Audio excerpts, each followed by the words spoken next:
Hoy es la palabra de la primera mitad del Salmo 25. El pasaje de hoy habla sobre la súplica por la salvación de aquel que se ha dado cuenta de que es un pecador que no tiene más remedio que morir eternamente debido al pecado. Entonces, ¿qué dice la palabra? Hoy quisiera indagar sobre esto y compartir la gracia. Primero, el pasaje de hoy habla sobre la súplica por la salvación de aquel que se ha dado cuenta de que es un pecador que no tiene más remedio que morir eternamente debido al pecado. En el pasaje de hoy, Salmos 25, 1 o 3, dice: A ti, oh Jehová, levantaré mi alma. Dios mío, en ti confío, no sea yo avergonzado, no se alegren de mí mis enemigos. Ciertamente ninguno de los que esperan en ti será confundido, serán avergonzados los que se rebelan sin causa. A ti, oh Jehová, levantaré mi alma. A través de la ley de Dios que Él nos ha dado, llegamos a conocer y darnos cuenta de lo que es realmente el pecado. Por ejemplo, al ver los 10 mandamientos, llegamos a saber que no servir a Dios y servir a los ídolos es pecado. Además, llegamos a saber que no honrar a los padres es pecado, el adulterio es pecado, la codicia es pecado, tener envidia y celos es pecado, el engaño, el fraude, la traición, la mentira. Lo que sea que se haga apartándose de la palabra de Dios es pecado. No, llegamos a conocer y darnos cuenta de que no amar fervientemente a Dios es pecado, no amar a mi prójimo como a mí mismo es pecado, no poder perdonar a los demás, no poder comprenderlos, no poder ceder ante ellos es pecado, lo que sea que se haga alejándose de Dios es pecado. Así es. La ley de Dios es como un espejo donde me reflejo. Al reflejarme en ese espejo de la ley, llego a saber que todos mis pensamientos, palabras, actos y todas estas cosas están manchadas de toda clase de maldades y rebosan de toda clase de iniquidades. ¿No es así? Al examinarnos a nosotros mismos, no es nada difícil descubrirse a uno mismo corriendo hacia toda clase de maldades, comiendo y bebiendo toda clase de maldades y viviendo dentro de toda clase de maldades desde el momento en que abrimos los ojos en la cama por la mañana. Tal alma, al darse cuenta de que es un pecador que no tiene más remedio que morir eternamente debido al pecado, que no tiene más remedio que caer en aquella perdición eterna, llega a suplicar a Dios por esa salvación lamentándose y gimiendo. Oh, Dios, ¿qué debo hacer con este pecador? Soy un pecador que no tiene más remedio que morir eternamente debido al pecado, que no tiene más remedio que caer en aquella perdición eterna, por lo tanto, salve a este pecador. Y así se aferra a Dios por esa salvación. Aquí, levantaré, o mirar hacia arriba, significa tomar, asir. Esto representa que un alma que no tiene más remedio que caer en aquel eterno lago de fuego se aferra a Dios para su propia salvación. Dios mío, en ti confío, no sea yo avergonzado, no se alegren de mí mis enemigos. Aquí, confío, significa creer, confiar, depender, indicando que ha creído, confiado y dependido de Dios para la salvación. Entonces, ¿en qué de Dios ha creído, confiado y dependido exactamente? Al ver esta Biblia, podemos ver que presenta a Dios como aquel que dispuso el plan de salvación para salvarnos a nosotros los seres humanos, que no tenemos más remedio que morir eternamente debido al pecado y caer en aquella perdición eterna, y como aquel que ha trabajado arduamente para cumplirlo y consumarlo, precisamente en esto ha creído, confiado y dependido. Por eso, pide que no sea avergonzado. Dicho de otra manera, pide que no caiga en aquella perdición eterna, en aquella muerte eterna. Como he creído, confiado y dependido totalmente del pacto de Dios, pide que no se me deje caer en aquel eterno lago de fuego del infierno. También, aquí, enemigo, se refiere a las fuerzas de Satanás que me seducen y tientan para cometer toda clase de pecados y así empujarme hacia aquella perdición eterna. Así es. Estas fuerzas de Satanás son seres que, desde el principio, maquinan para que el ser humano caiga en aquel eterno lago de fuego del infierno seduciéndolo y tentándolo. No, son seres que reinan sobre nosotros los seres humanos haciéndonos cometer pecados que atraen el juicio de Dios, y que disfrutan y se alegran de ello. Pide que tal enemigo no me venza ni cante victoria sobre mí. Al decir esto nuevamente, es pedirle a Dios que me salve, que no me deje caer en aquel lago de fuego del infierno y que me conceda la gracia de poder entrar en aquel reino de los cielos eterno. Ciertamente ninguno de los que esperan en ti será confundido, serán avergonzados los que se rebelan sin causa. Aquí, los que esperan en ti, se refiere a quienes esperan, anhelan y ponen su esperanza en Dios con respecto a esa salvación. Es decir, se puede decir que son aquellos que creen, confían y dependen del pacto de Dios que aparece en la Biblia. Dicho de otra manera, se refiere a aquellos que creen en el Hijo unigénito que Dios envía, en los méritos de su sangre preciosa. También, aquí, ser confundido, o ser avergonzado, se refiere a sufrir el juicio de Dios y caer en aquel eterno lago de fuego del infierno. Y aquí, los que se rebelan sin causa, o los que engañan sin motivo, se refiere a quienes, en vano y sin razón, no creen en el pacto de Dios y lo tratan con falta de sinceridad. Es decir, se refiere a aquellos que ignoran y desprecian los méritos de la sangre del Hijo unigénito y no creen en absoluto. Locos, donde dicen que hay un juicio de Dios. Todo eso son solo historias inventadas y creadas para la religión, refiriéndose a aquellos que ignoran y desprecian los méritos de la sangre del Hijo unigénito. Es decir, esta palabra significa que aquellos que creen en el Hijo unigénito que Dios envía, en los méritos de su sangre preciosa, no caerán en aquel eterno lago de fuego del infierno, sino que entrarán en aquel reino de los cielos eterno. Pero aquellos que no lo hagan y desprecien e ignoren los méritos de la sangre del Hijo unigénito, caerán en aquel eterno lago de fuego del infierno. Entonces, ¿cómo suplica por la salvación el pecador que no tiene más remedio que morir eternamente debido al pecado? En el pasaje de hoy, Salmos 25, 4, 6, dice: Muéstrame, oh Jehová, tus caminos, enséñame tus sendas. Encamíname en tu verdad, y enséñame, porque tú eres el Dios de mi salvación, en ti he esperado todo el día. Acuérdate, oh Jehová, de tus piedades y de tus misericordias, que son perpetuas. Muéstrame, oh Jehová, tus caminos, enséñame tus sendas. Encamíname en tu verdad, y enséñame. Aquí, tus caminos, y tus sendas, se usan paralelamente para referirse al modo de salvación de Dios, al método de salvación que Dios ha establecido, etc. Es decir, al ver esta Biblia, podemos ver que Dios ha establecido ese método y ese modo para salvar a los seres humanos que no tenemos más remedio que morir eternamente debido al pecado. Entonces, ¿cuál es ese método? Es que Él envía a su Hijo unigénito como descendencia de la mujer para que muera derramando su sangre en la cruz. Y así, a todo aquel que crea en esto, le quite todos los pecados, lo declare justo gratuitamente y lo salve. ¿Es por eso? Jesús se presenta a sí mismo de la siguiente manera. En Juan 14, 6 dice: Jesús le dijo: Yo soy el camino, y la verdad, y la vida, nadie viene al Padre, sino por mí. Yo soy el camino. Jesús mismo es el único camino establecido por Dios para poder subir hacia Dios. De lo contrario, no hay otro camino para poder subir al Padre. Por lo tanto, solo quien crea en los méritos de la sangre de Jesucristo recibirá el perdón de sus pecados y podrá subir hacia Dios. Ahora, volviendo al pasaje de hoy, esta palabra es precisamente pedir que se enseñe ese camino del Señor, esa senda del Señor, y que se conceda la gracia. Es decir, pedir que se conceda la gracia de poder conocer y creer en los méritos de la sangre del Hijo unigénito que Dios envía. También, aquí, tu verdad, significa lo seguro, o el hecho infalible, que Dios ha hablado y prometido, lo cual se refiere precisamente a aquel Mesías Jesús que Dios envía para salvar a la humanidad. Por eso vemos que Jesús también, como vimos anteriormente, está diciendo: Yo soy el camino, y la verdad, y la vida. Es decir, Jesús mismo es precisamente aquel Mesías del cual Dios había hablado y prometido incesantemente en el Antiguo Testamento. Por lo tanto, si ustedes creen en mí, podrán escapar de aquella perdición eterna y entrar en aquel reino de los cielos eterno. El pasaje de hoy también pide que se me guíe y se me enseñe dentro de los méritos de la sangre de tal Mesías. Es decir, pide que se me guíe, se me enseñe y se me conceda la gracia dentro de los méritos de la sangre de aquel Mesías que vendrá a esta tierra, vestido de carne humana en el futuro para morir derramando su sangre en la cruz, quitando así todos los pecados a todo aquel que crea en ello y salvándolo al declararlo justo gratuitamente.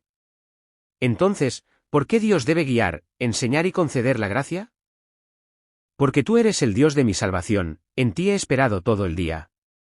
Justo al principio de esta frase se usa la conjunción hebrea, ki, para hablar sobre la razón por la cual Dios debe guiar, enseñar y conceder la gracia. Entonces, ¿cuál es esa razón?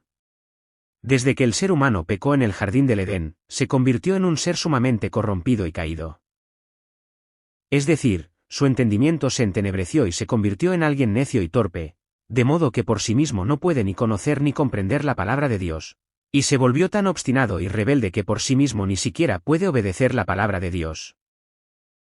En otras palabras, el argumento de David es que si Dios no enseña y no concede la gracia, nosotros los seres humanos no podemos conocer ni comprender en absoluto el pacto y el plan de salvación de Dios, y tampoco podremos conocer ni comprender los méritos de la sangre del Mesías que Dios envía. Entonces, ¿cómo podría el ser humano recibir la salvación? Además, un ser humano tan corrompido y caído tampoco podría recibir la salvación guardando y cumpliendo por sí mismo todos los mandamientos de la ley de Dios. No, el pasaje de hoy presupone precisamente este hecho. Por lo tanto, la salvación del ser humano depende únicamente de Dios. Solo Dios debe enseñar, guiar y conceder la gracia a tal ser humano. Porque Dios, para salvar a tales seres humanos, dispuso ese plan de salvación desde la eternidad y ha trabajado arduamente. No, aquel que puede salvar a un ser humano tan corrompido y caído es únicamente Dios. Y, por lo tanto, David esperará, anhelará y pondrá su esperanza únicamente en Dios durante todo el día. Aquí, todo el día, significa, solo con todo el corazón. Es decir, no buscará, ni pensará, ni dependerá de otros modos de salvación, sino que esperará, anhelará y pondrá su esperanza únicamente en que Dios enseñe, haga comprender, guíe y conceda la gracia. Creerá y dependerá únicamente del amor del pacto de Dios y de los méritos de la sangre de aquel Mesías. Acuérdate, oh Jehová, de tus piedades y de tus misericordias, que son perpetuas. Aquí, que, tus piedades y tus misericordias son perpetuas, o han sido desde la eternidad, se refiere al pacto de redención que se hizo entre Dios Padre y Dios Hijo desde antes de la eternidad. Es decir, antes de la eternidad, Dios Padre y Dios Hijo planearon tener misericordia de nosotros los seres humanos, que no tenemos más remedio que morir eternamente debido al pecado, y otorgarnos el amor del pacto. Precisamente a esto se refiere. Es decir, el argumento de David es que el único modo en que el ser humano puede recibir la salvación es recordando el pacto de redención hecho entre Dios Padre y Dios Hijo antes de la eternidad, creyendo en él y dependiendo de él. Dicho de otra manera, para que el ser humano corrompido y caído, que nunca puede salvarse por sí mismo, reciba la salvación, debe recordar tal pacto de redención, es decir, la piedad de Dios y el amor del pacto de Dios, y aferrarse a ello por fe. Entonces, ¿cómo suplica por la salvación el pecador que no tiene más remedio que morir eternamente debido al pecado? En el pasaje de hoy, Salmos 25, 7-10, dice: De los pecados de mi juventud, y de mis rebeliones, no te acuerdes. Conforme a tu misericordia acuérdate de mí, por tu bondad, oh Jehová. Bueno y recto es Jehová, por tanto, él enseñará a los pecadores el camino. Encaminará a los humildes por el juicio, y enseñará a los mansos su carrera. Todas las sendas de Jehová son misericordia y verdad, para los que guardan su pacto y sus testimonios. De los pecados de mi juventud, y de mis rebeliones, no te acuerdes. Conforme a tu misericordia acuérdate de mí, por tu bondad, oh Jehová. Esta palabra habla sobre qué es lo que realmente debemos esperar y en qué debemos depender para recibir la salvación. Aquí, pecados de la juventud y rebeliones, significa, pecados y faltas de la infancia, pecados y faltas de la etapa joven, usado de manera sinecdótica para representar todas las maldades que el ser humano comete mientras vive. Es decir, los seres humanos vivimos cometiendo innumerables maldades desde que nacemos hasta que morimos. Si observamos detenidamente incluso a esos pequeños bebés, vemos toda clase de avaricia, codicia, envidia, celos, pleitos, irritabilidad. Vemos que de ninguna manera son justos ni santos. También los ancianos de 80 o 90 años tienen toda clase de avaricia, libertinaje, envidia, celos. No pudiendo amar fervientemente a Dios ni amar al prójimo como a sí mismos. Representa todas estas maldades de los seres humanos. Pero el hecho de enfatizar la juventud parece ser porque se cometen especialmente más maldades en la etapa joven. O bien, puede referirse a las maldades de cuando la fe aún no había crecido. Sea como fuere, David pide que no se acuerde de todos los pecados y rebeliones que cometió mientras vivía en esta tierra. Aquí, No te acuerdes, significa que quite todos los pecados y los perdone. También aquí, tu misericordia, y tu bondad, tienen el mismo significado, enfatizando el amor del pacto de Dios. Es decir, se refiere al maravilloso amor de Dios, a su bondad, que envía a su Hijo unigénito para salvar al pecador y hasta lo hace morir derramando su sangre en la cruz. Dicho de otra manera, David dice que no tiene nada que pueda presentar para recibir la salvación de parte de Dios. ¿No es así? Alguna persona podría presentar, para recibir la salvación, que vivió más bondadosamente que otros, que fue más justa, que se esforzó más o que hizo más servicios. O también podría presentar su propia justicia, méritos, poder, bienes, erudición, posición, o el ser misionero, pastor. Sin embargo, vemos que David espera y depende únicamente del amor del pacto de Dios y de su bondad. No tengo nada que presentar para la salvación. Solo soy un pecador que no tiene más remedio que morir eternamente debido al pecado. Por lo tanto, pide que Dios, con ese amor del pacto y esa bondad, quite todos mis pecados, me perdone y así me salve. Entonces, ¿cómo actuará Dios?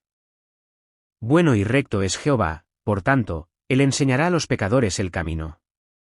Aquí, bueno y recto es Jehová, significa que Dios no es en absoluto alguien que mienta, que estafe o que engañe.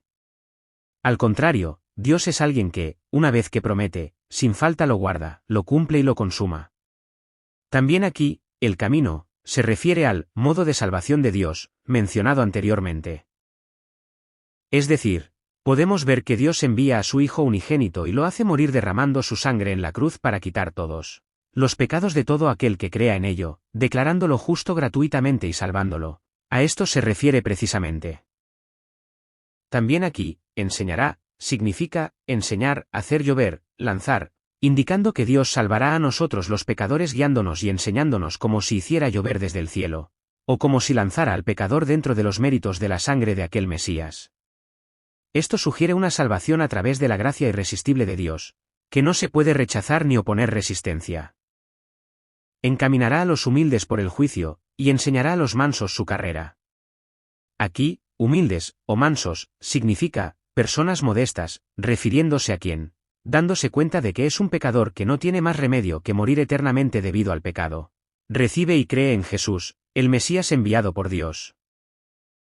Es decir, podemos saber que los soberbios son aquellos que ni siquiera creen que Dios exista y se consideran justos a sí mismos, y como resultado, ignoran y desprecian los méritos de la sangre de aquel Mesías. También aquí, juicio, significa modo, o manera, usado paralelamente con su carrera, su camino, refiriéndose al modo de salvación de Dios, mencionado anteriormente. Es decir, se refiere al modo de salvación de Dios, que quita todos los pecados y salva a todo aquel que crea en los méritos de la sangre de aquel Mesías. ¿Qué les parece? Vimos anteriormente que se enfatiza la salvación a través de la gracia irresistible de Dios, que no se puede rechazar ni oponer resistencia. Sin embargo, tal gracia llegará a la persona humilde. Es decir, llegará a quien, dándose cuenta de que es un pecador que no tiene más remedio que morir eternamente debido al pecado, busca a Jesús, el Mesías enviado por Dios. No, Dios enseñará y guiará a tal persona dentro de ese modo de salvación. Dicho de otra manera, Dios enseñará y guiará a la persona humilde para que pueda conocer bien y comprender bien los méritos de la sangre de Jesucristo. Todas las sendas de Jehová son misericordia y verdad, para los que guardan su pacto y sus testimonios. Aquí, todas las sendas de Jehová, se refiere a todos los modos de salvación de Jehová. Esto no significa que haya muchos modos de salvación que Dios realice, sino que el modo de salvación que Dios realiza es solo uno. ¿Qué es lo que dice que es? Es únicamente el amor del pacto y la verdad de Dios. Aquí, el amor del pacto y la verdad de Dios, es una expresión en diadis, que no significa que haya dos modos de salvación, sino que enfatiza y confirma que el modo de salvación es solo uno. Es decir, el modo de salvación que Dios realiza no es otro que el amor de Dios, planeado antes de la eternidad, precisamente aquella, verdad, de enviar a su Hijo unigénito y hacerlo morir derramando su sangre en la cruz. Dicho de otra manera, aparte del modo de salvación a través de los méritos de la sangre del Hijo unigénito, no hay otro modo de salvación. Entonces, ¿a qué clase de persona llegará realmente tal amor del pacto y verdad de Dios? Aquí, pacto y testimonios, también es una expresión en diadis que enfatiza las palabras de promesa que Dios dio a través de la Biblia. Es decir, podemos ver que Dios promete que para salvar a nosotros los seres humanos, que no tenemos más remedio que morir eternamente debido al pecado, enviará a su Hijo unigénito y lo hará morir derramando su sangre en la cruz, quitando así todos los pecados de todo aquel que crea en ello y salvándolo. A esto se refiere precisamente. No, vemos que la Biblia da innumerables testimonios sobre esto. ¿Quién es el Mesías que Dios enviará en el futuro, y qué obra realizará cuando venga, cómo es su reino, cómo es su pueblo, etc., se refiere precisamente a tales promesas y testimonios? Al final, aquí, los que guardan su pacto y sus testimonios, se refiere a quienes creen y siguen, y también esperan, anhelan y ponen su esperanza en estas palabras de pacto y promesa de Dios que aparecen en esta Biblia. Es decir, esta palabra significa que a quienes creen y siguen, y también esperan, anhelan y ponen su esperanza en tales palabras de pacto y promesa de Dios, les llegará el amor del pacto y la verdad de Dios. Dicho de otra manera, la gracia de creer en los méritos de la sangre de Jesucristo rebosará en ellos. ¿Qué les parece? Cuando Jesús vino a esta tierra vestido de carne humana y murió derramando su sangre en la cruz, muchas personas no creyeron en ello. ¿Por qué es así? Porque ellos no creyeron en las palabras de pacto y promesa de Dios que aparecen en la Biblia, y tampoco las esperaron, ni las anhelaron, ni pusieron su esperanza en ellas.